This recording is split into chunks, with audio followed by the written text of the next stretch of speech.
How y'all doing this evening? This is Old Head Sports on Stream Live Tampa. Your host, Ben Haman Walker, and I can't even really say a guest host anymore. It's my co-host, the real CEO. CEO. How you doing today, man? I'm doing good. Blessed. How you doing today? I'm doing pretty good, man. This episode, man, I would like to talk about mental health in sports. Um, Not necessarily qualify me to speak on the subject, but I will like to speak on my personal experiences with mental health and mental illness. My mother had mental issues when I was a child. She was a nurse, and a lot of the patients were older patients, and they would pass away. And she took it very hard. Like she took it really hard. And she ended up having mental issues because of it. Which some of it she ended up taking it out on myself. So growing up as a young child, I dealt with mental abuse and physical abuse from my mother. Um, I later, as I became an adult, I forgave her for it because I understood the reasons why she had those issues. But, when I was little, man, I dealt with some things that I probably shouldn't have dealt with at that age. I had to grow up real quick because it was times where my mother wasn't able to like communicate in situations where she really should. Like people would call the house, insurance agency, paying bills and stuff like that. And as a 8, 9, 10 year old, I would have to get on the phone and speak for her. So, I dealt with, you know, mental illness firsthand. So I understand that it is a real condition that shouldn't be laughed upon or taken lightly. You know, it is a real thing. So I would like to, say that first before I say anything about these athletes. I want to try to be as sensitive as I can. And also, this is called Old Head Sports. I want to give a perspective from an old head how I feel we dealt with sports, dealt with um, dealing with these issues and fighting through it. Okay, I can respect that. Have you had any personal dealings with mental illness that you would like to talk about? I haven't personally had any dealings with mental issue that I'm personally aware of. I may have had walk-ins with someone with mental issues, and maybe I was too young to understand or identify with it. Hmm. But these particular people that we will be talking about today, I have seen some stuff that I haven't seen before. So, Hmm. Okay. Um, the first person I would like to talk about, and you guys probably heard of her, Caitlin Ohashi.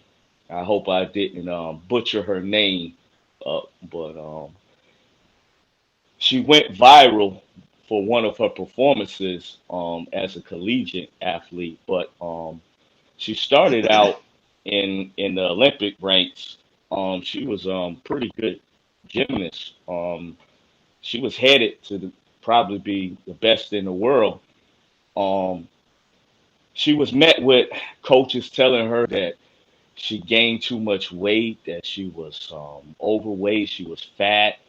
Some of the things were said was like you look like you ate an elephant, a pig. So that really messed with um, her self-esteem. A lot of her and her peers, they got to a point where they would can compete with each other to see who could eat the least amount of calories a day. They would also get to a point where they would vomit, and it seemed like the better she got as an athlete, the more she heard this type of rhetoric, this type of criticism about how she looked. It, and she also at one point injured her back. So doctors were telling her that she probably won't be able to compete again. So she ended up going back to school, going to UCLA, back to college, and that's kind of where she found the love for the sport again because she made a comment. She didn't want to be great no more because with greatness she wasn't happy. So she found the love for competing again, and it brought joy back into her life. And that's when she had that viral video that over 35 million people saw her competing when she was happy, smiling, dancing, and competing at the best level. She was basically at that time living her best life. Correct. That was the UCLA video. Yep, 2019. And uh, it's funny you say that when she was at her best, when she was at the top of her game, she didn't like pretty much the criticism that came with it, which is kind of a Hmm. recurring theme too with a lot of these other athletes as well. I just had a few questions too. So if you put yourself in her shoes, if you're Hmm. Caitlin and you go into your place of training, because in one of her quotes she said her coaches, even her coaches, that they told her when she came in there she looked like she ate a whole pig. So if you Hmm. are going to your place of training, you go into the gym to get better, and you have to hear this every day mentally, and then you come home, you see it on social media. Hmm. What can you do if you're Caitlin to, I guess, relieve some of that mental anxiety or relieve some of that mental stress? What would you say? I mean, it's kind of hard because normally to relieve stress, we do something that we love to do. Hmm. So to hear those things doing something that you love to do, then it's hard to escape from it because you're like, okay, so what else do I do? If I'm if I can't go to the thing that I love to do to escape from the stress and the pressure, what do I have? So when the doctors told her that she probably won't be able to compete again, she kind of saw it as a blessing, a relief. That's an interesting take. My last question too is, at one point in time when she was doing the Junior Olympics, she was at an elite level. They Hmm. even had pictures of her and Simone Biles. They were competing Hmm. together, and at one Hmm. point in time, she was actually hot, like she had higher scores than Yeah, Simone. she She was was ranked. artistic. She was ranked higher. She was Yeah, she was one, and art. she was two. Simone was two. Yep, she was artistic Yeah. gymnast, and she was number one. Simone was two. She was on her way to Olympics. Obviously, we know Simone ended up going to the Olympics, and she did not. She ended up going to college. My question Hmm. is, do you think that she failed if she didn't go, since she didn't go to the Olympics, or how would you take that? Because I'm only asking this in the sense of, you're doing something you love to do. Do you let the Hmm. critics and the outside people and the influencers change or sway your decisions to do something you love to do? Or is the mental health aspect of that more important? I think at the end of the day, man, your well-being in certain situations like that, you got to be selfish. Okay, And for the outside people looking in, they might feel like she didn't reach the goals that she needed to reach. But personally, I feel like if she living her best life and competing at a top level in the division that she's at, then she made the right decision. She made the perfect decision for herself. same here. I feel the same, especially after seeing that video, that viral video. I mean, she was literally smiling the whole time. She was dancing. Hmm. She was doing literally what she loved to do. She found a love back, and she was in college doing it. So I think she made the Yeah, correct decision. Your well-being comes first. yeah. Because her freshman year in college, I think the coach had a meeting with her and the team, and she basically like we said before, she basically told her coach that she did not want to be great. So as a coach, you like she was like, how can I honor your scholarship if you're not coming here to be great? Correct. UCLA is one of those programs where they've been in the top every year. So Correct. for For them to give you a scholarship and you to tell them that you don't want to be great, they like, well, we don't need you here. I'm glad that the coach overlooked that conversation and found a way to get to her, to get her to compete at her best level and also be happy within the skin that she's in. Yes, I was also speaking of the coach. I was watching some videos and saw some clips, and the year that she showed up, the year before that, Hmm. they finished second. The year that she Hmm. showed up when Caitlin was a freshman and she was saying she didn't want to be great, they actually finished last that year. And Hmm. the coach was about to go and resign, and she saw a quote from John Wooden that Yes. inspired her. She ended up changing her coaching styles and started saying, "Hey, I need to be more aware of outside influences and outside of gymnastics. How can I help you Hmm. be a better person in life?" And I think that's what pretty much changed her Caitlin's whole life right there. And that's what you need to be as a coach. I've coached junior NBA Magic League 12 to 15 year olds, and I also coached Little League football, age 4 all the way up to age 11. And I always feel like when you're coaching kids, or just coaching, period, but especially when you're dealing with the youth, they should leave you better than they were when they came. Now, what I mean better, it could be different things. It could be you teaching them fundamentals. It could be you teaching them discipline. It could even be you toughen them up. Whatever that is, they should leave you being better than what they was when you first saw them. Correct. If they're not better, then you didn't do your job as a coach. That's a great assessment there. Very great assessment. So, like she said, when they was outside of practicing, she would talk to the kids about life, ask them Correct. how what they're into. It wasn't about sports and competing when they was outside of the gym, and that's what you got to do, man. You got to learn your players. You can't coach everybody the same. You know, That's a fact. You're speaking true facts here. And I think yeah. the life factor is most important too. You got to know people outside of whether you coaching basketball, gymnastics. You got to know people outside of that too, especially when they're younger. Hmm. Because everybody don't deal with adversity the same. Everybody don't That's a fact. hasn't went through the same things to build up that tolerance for when things go wrong. That's a fact. Speaking facts here. So I'm gonna But transition.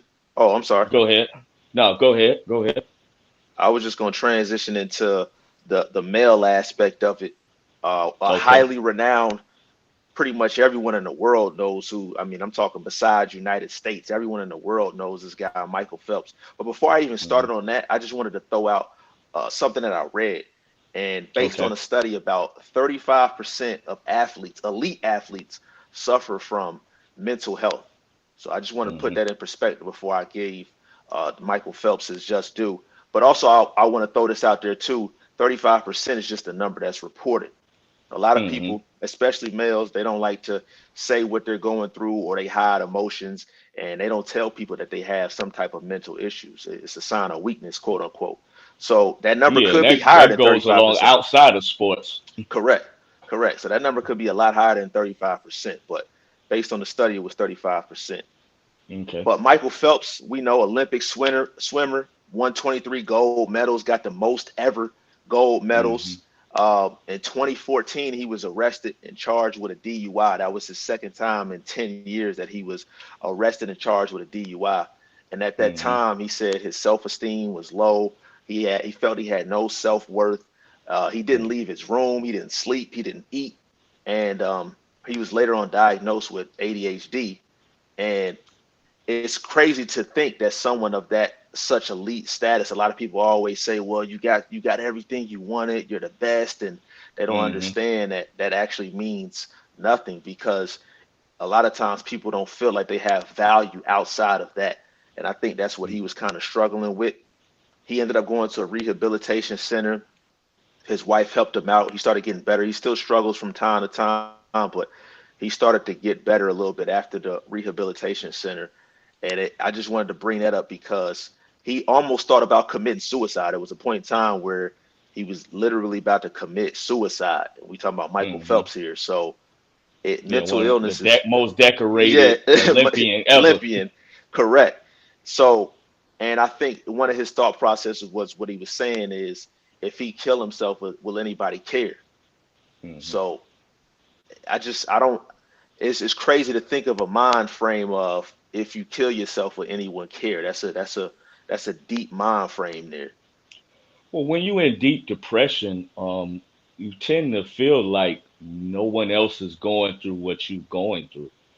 Hmm. And then as a man, you feel less of a man because men are supposed to be strong. We're supposed Hmm. to be able to protect the family, the providers, and we can't be weak. No one's going to come and save us when we're weak. So you tend to hide a lot of feelings and emotions, and after a while of doing that, it kind of beats you up, and you feel like, man, I can't go on no more. Nobody's gonna understand if I do bring it up. So you know you feel like you're And hopeless. I also actually wanted to double back when I said I didn't know, because this actually reminded me of, I had a homie in high school and we played ball. I played ball in high school, and he Hmm. ended up going to college, Kent State. His dad suffered from mental illness. I didn't see his dad that many times. The only times I saw him was like if it was on a basketball court, so I didn't know him inside the home. But the mental illness was so strong that he actually did commit suicide, which made me remember.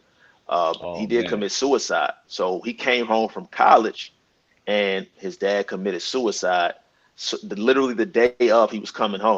So when he came home to man. his father being dead. And mental illness, that's how tough it can get when you have some type of mental illness. Hmm. Man, that's a sad situation right there, man. It is very sad. How is he doing now? Honestly, he talks about it a lot. He plays basketball overseas now professionally, Mm. and Okay. a lot of times he'll send stuff or he'll post stuff. Just actually maybe 2 weeks ago, was the anniversary of his suicide, and so he said he still has tears. It's still tough for him to get over. So I it's can not something imagine. that you just get over. Like, you have to be able Hmm. to confront that every single day. And I think his biggest thing was, he didn't really know his father had mental illness, and so Hmm. he always questioned, why did he do it? Yeah. What was so important for him to do that? What was the reasoning behind it? And I think that's what he struggles with. Yeah. I know when I divorced from my ex-wife, um, I didn't tell. Well, when we first separated, we wasn't fully divorced. So when we separated for a year, I didn't tell anybody. So nobody knew that we were dealing with that. And I held that in, hoping, if we got back together, nobody would Mm, look at her any type of way. It would just be like nothing never happened. So that's why I didn't want to tell nobody. So I dealt with it for, like I said, a year. I was even sleeping out of my car and still going to work during that time period. And mm. it was rough, man. I will say that was probably one of the lowest moments of my life that I dealt with. I didn't do it for a long period of time. When I say sleeping in my car, but I did do it for a little period of time, and I would go to like the gym to take showers and then sleep in my car, go to work, and nobody at work knew. My parents didn't know. My brothers didn't know. Finally, I eventually broke down and told my older brother what I was going through. So what I will tell people, man, when you going through stuff, man, let people know, man. Because if it wasn't for probably me going through the stuff I went through with my mother and other Okay, issues that happened in my life, I probably wouldn't have got past that time. that's a very valid statement, because as I was just talking about Michael Phelps, the rehabilitation center, when he realized, like, yo, I need to get help. I need to go see somebody. I need to get help. And he actually went to Hmm. go get help. He's doing a lot better. His wife Yeah. helps him. She now knows what he's going through, because he, again, like you said, he did the same thing. He held this stuff in. He didn't tell no one he was going through this, and he was just kind of lashing out by drinking, driving, doing a lot of drugs and stuff like that. And finally, when he told someone, now it's like a relief of stress. You just take all that burden off your body, all that extra Hmm. stress, and you become a different person. Yeah.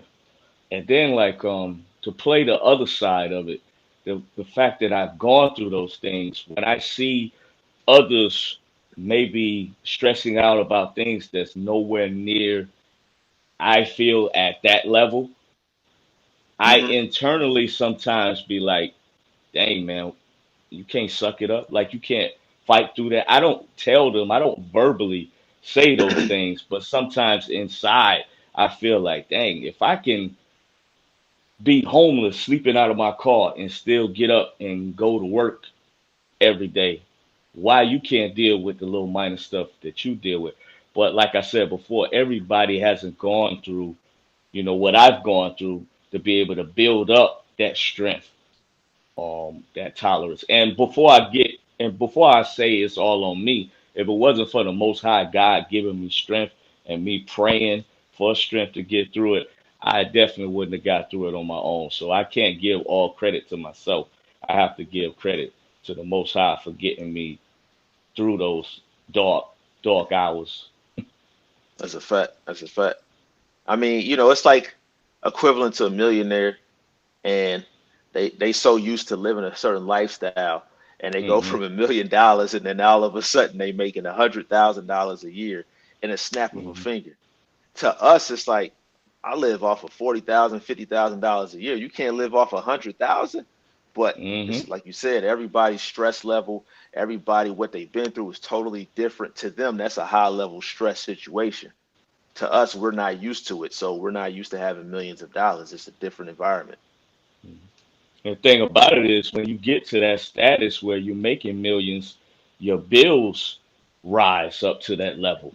Your So living it's expenses, exactly. yeah. So your living expenses then have risen up to where you need to make that type of money to be able to Correct. pay for everything. So when you're making half of that or a third of that, it's just like you and me, working paycheck to Correct. Correct. paycheck. Correct. You You know, paycheck to paycheck now. And you're not used to yeah. that. On top of that, too, when you're making that certain type of money, you in a certain type of class, you're around certain type of individuals.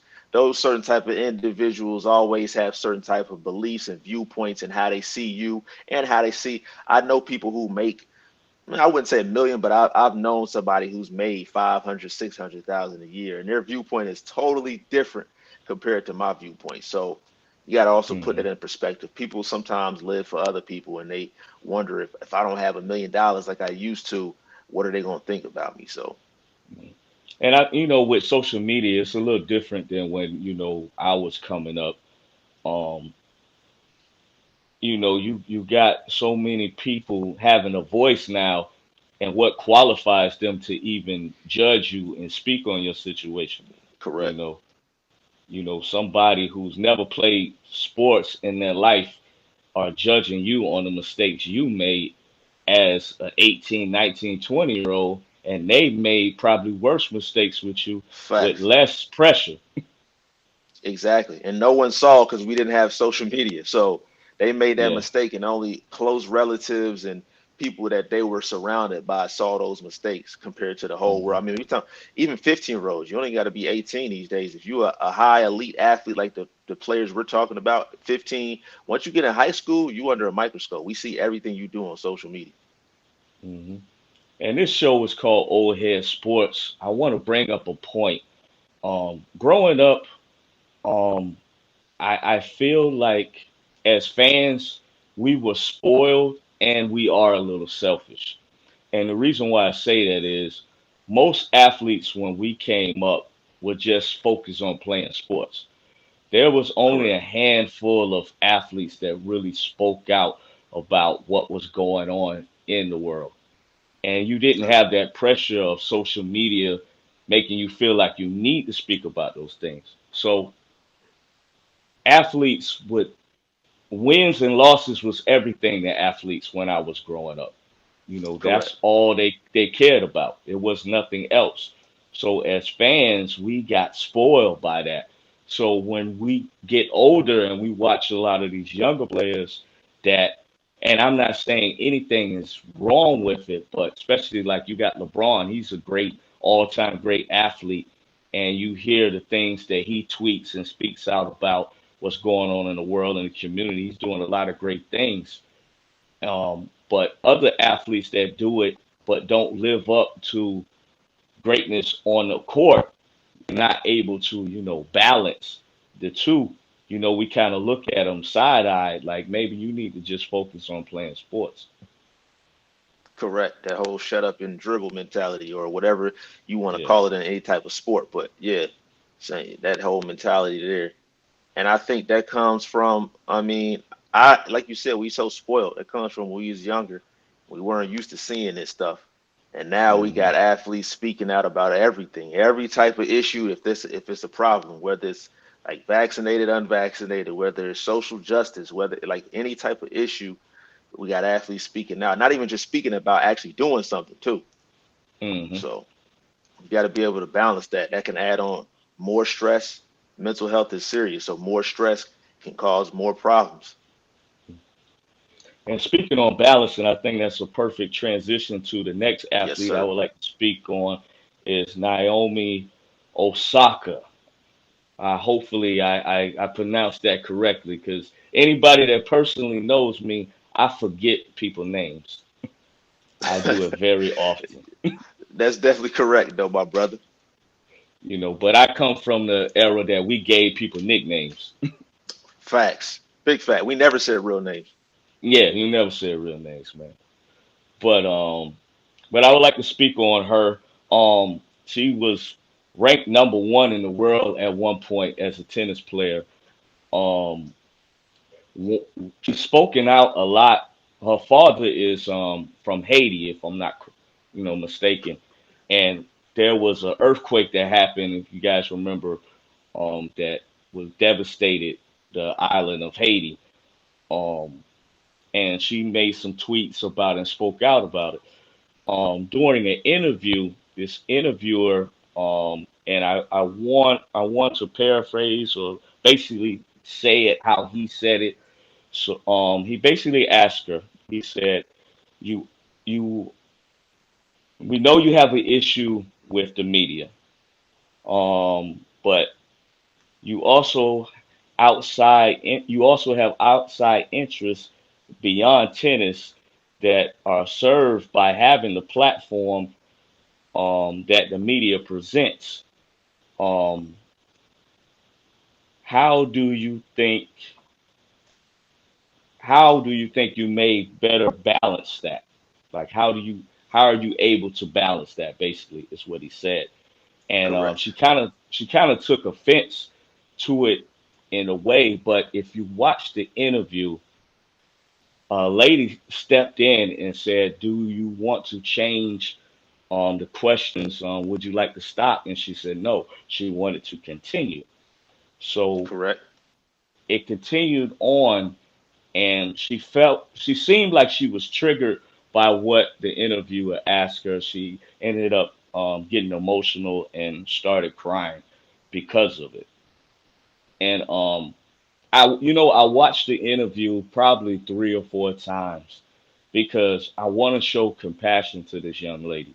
I wanted to understand and feel what she felt in that moment.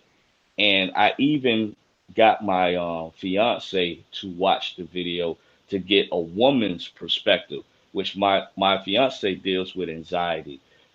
So I wanted to get that perspective, and I didn't see how he came at her in a wrong way. Later, her agent put out a statement saying that he was bullying her. I didn't hear that, I saw the me same personally. interview. I watched it just like you about 4 or 5 times. And the lady did say, "Yeah, did you want to rephrase it?" She ended up having the same lady ended up having to say, you want to just go to a different question." But me Hmm. personally, I heard no actual malice intent from the question. Honestly, I didn't. I think it was one of those things that got it was a trigger word or a trigger question. like you Hmm. said, and she's probably dealing with some. Again, we don't know.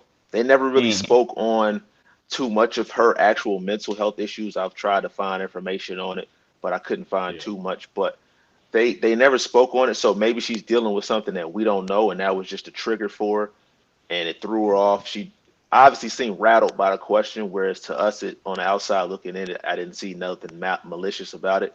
So something happened. Now, Well, my question. she ended up Oh, I'm sorry. pulling out of the French. I'm sorry. She ended up pulling out of the French Open because she said she didn't want to be a distraction to the other players. Correct. So evidently she realized that she had some mental issues going on that she wasn't able to continue. No, that I also want to throw out too. It was the French Open too, by the way. But I also want to throw out that the the French boss basically said it was a cowardly act. Called her. That's what Hmm. he wrote. Said it was a cowardly act. But then kind of later on, which is ironic to me, that you would say it was a cowardly act and she didn't answer questions. And then when they asked him about it, he was like, "Oh," he changed his tune. He didn't even say cowardly no more when they asked him about it. Hmm. And then they tried to ask him questions and he walked off. I thought that was Yeah. ironic because he did the same thing she did. So it's a little I confusing, think but I think the reason why he called her a coward because she's the number one drawing. So correct. It's about that like, money. what if Jordan in his prime, which he did, ended up walking away from the sport of basketball for 2 years, and it was speculations that he owed people money and all these things Hmm. came out. But if you got the biggest draw in the sport saying that they don't want to compete in it, you're just thinking business. You're not thinking about their well-being, Correct. how they're feeling, that this is a young woman. All you're thinking about is the money that you're going to lose. So in a Correct. moment, I think he was reacting and how he was feeling. He was basically acting emotionally and thinking Correct. about financially and instead of thinking about this woman's well-being. So later he had to double back on what he said because he got pressured by the media, social Hmm. media, when they started attacking him for his comments. Correct. Kind of like Dan Gilbert and LeBron. When he said it was a very emotional statements. But the question I kind of have for you is again, I still didn't see no malicious intent to be honest, but No, not in um, this situation. not in this situation. The question I have for you is if you're Naomi Osaka and you feel, cause she says she's a super introvert. I just want to throw that out Hmm. there too. So she says she's a super introvert. She has troubles and problems with talking to people regularly. Like me and you just talking face to face, she has problems talking to that. If human to human Hmm. interaction. So if you had that type of situation or that type of problem and you have to answer media, what is the best way to balance that because you still have to have your media contractual obligations. So you could do the I think, Marshawn Lynch, or you could hmm it's a different way too though. yeah, I think she need to just reach out to like people like Serena Williams and different athletes and talk to them about how did they deal with the media and balancing mental health and having to speak in front of people after Mm-hmm. a loss, a Mm-hmm. devastating loss, Yep. or you still playing when you lost a family member and Mm-hmm. all those things. So I think she need to reach out to older, more experienced athletes and see how they dealt with it, and then also maybe seek out professional help. Speak with a therapist. Get in front of a mock media, people Facts. like make Fact. them have set up mock interviews where they ask her certain questions so she can build up that tolerance and be able to maybe be more witty and come back with things of her own to shut up interviewers that maybe step on across that line and say things that's offensive or triggering. That's a good transition for me too because my next thing is there is media personnel. I like to always say, and I don't know about, I can only speak in America, but in America, we always like to punish the victim and not the bully. And what I mean by that is, again, I didn't see no malicious intent, but let's go back to school. When you in school, let's say you got a bully in school, right? Let's say somebody Hmm. decides to stand up to that bully and hit that bully back. Normally, the person who hits the bully gets in trouble. Now, Oh yeah. you could have stopped the bully from jump, and you could have never had this situation. But for some reason, it doesn't work like that. And I'm bringing that up because it was the media tends to ask questions that are triggering or are out of line. And one of the ones I want to bring up is the Shaq one, right? Shaq was Hmm. playing in Miami, and they were in the finals, and he had a media personnel asked Shaq, "Hey, if how much do you want to win?" Basically saying, "Hey, if Hmm. there were venom in your mother's upper chest, would you suck the venom out to win a championship?" Right now, what kind of question that has nothing to do with, like, honestly, what kind of question is Hmm. that? Now, Shaq, obviously, as you said, he's a professional. He was witty enough to understand and say, "Hey, I figure out a way to get out of this." He said, "No, but I would for your mother," right? He figured out a way to Hmm. get that. But another one I want to bring up too is, again, we pacifying a bully, but the one where we got this whole sound bite. I remember being young, and I was Allen Iverson was one of my favorite players, and we all know the practice rant, but we didn't Hmm. never know the backstory behind it. The media Hmm. basically took something, ran with it, put a whole clip about it, and all we saw was practice, practice, practice, and we didn't know that his best friend just died, and he's up there asking a question about practice. So Hmm. it's we never there's no fines. I haven't heard of the media personnel getting fines for asking irrelevant questions. So what do you do for media in that instance? Um, I think, I mean, I feel like they should do something about the media. The only thing is, I feel like they want those type of moments to happen. It creates Of course, clickbait later on, of like course, on YouTube. So of course. if you overreact to a question, they can paint a picture about you, paint a narrative about you, and on top of that, if you're a minority, they can paint a picture about us as a That's whole, facts. black and brown. But I view it like this, and I know you've probably been in those situations on the job. How many times have you had a boss or a coworker say something to you that probably made you want to knock them out? But you Facts. thought about that, I got responsibilities at home that I need to take care of. Yeah, I can act emotionally and knock him out, but at the end of the day, me knocking him out, what is that going to solve? Me overreacting, what is that going to solve? It's only going to get me maybe jail time, me losing my home, me losing my family, the possibility of that. So it's tough, man. It's tough at times. I deal with it a lot being a supervisor at my job. It's so many times that I be wanting to go off in certain situations, but I can't. I have to think about first, I got to be professional. And second, I have too many responsibilities to overreact to situations. So I, I guess people just got to think before they react. And that's normal. No matter what job you're doing, you have to think before you react emotionally. No, and that's a fact. I'm 100% agreeing with you, but that means you still pacifying a bully though. Not saying that they're a No, bully, but in yeah. in that instance, you're still saying, "Hey, it's okay to," because if you're the victim and then you do something, I always say, if somebody hit me in my arm and I knock you out, why are you mad at me for knocking you out Yeah. when you hit me, right? You should be mad at the person hitting me in the arm first. This would have You never know what I happened. think? I think it's going to take for probably the teams and the players to join together and be like, you know what? We're not going to no longer do these interviews after games if they're going to come at us a certain way.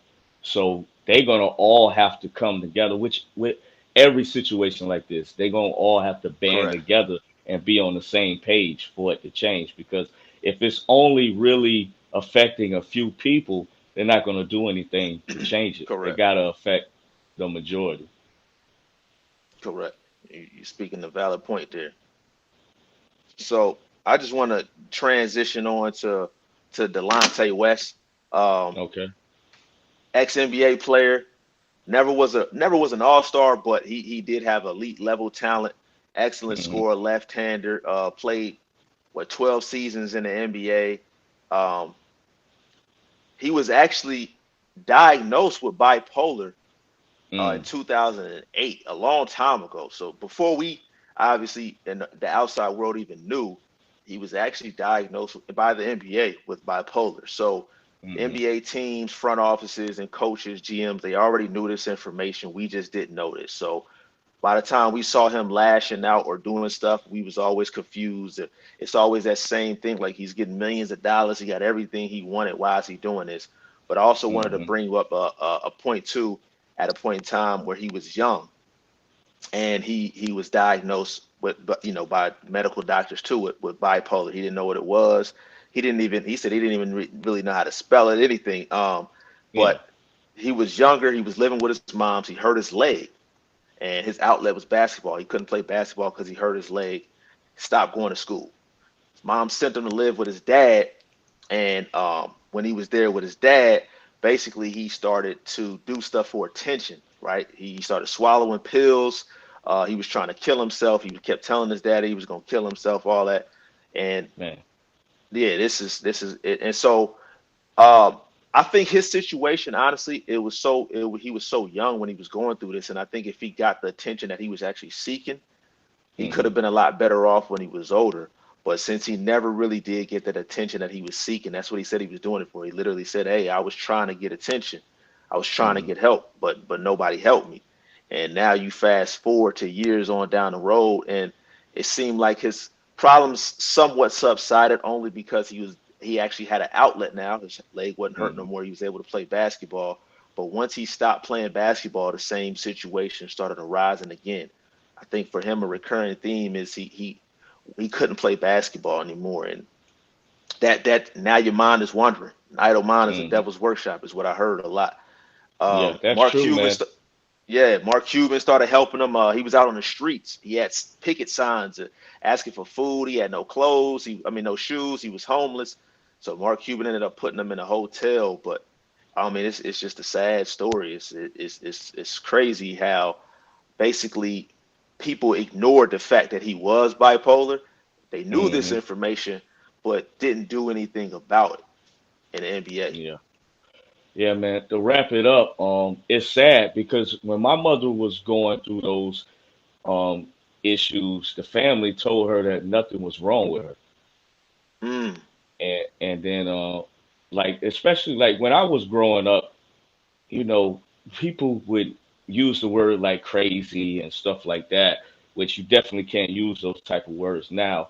But it wasn't awareness about mental health like it is today.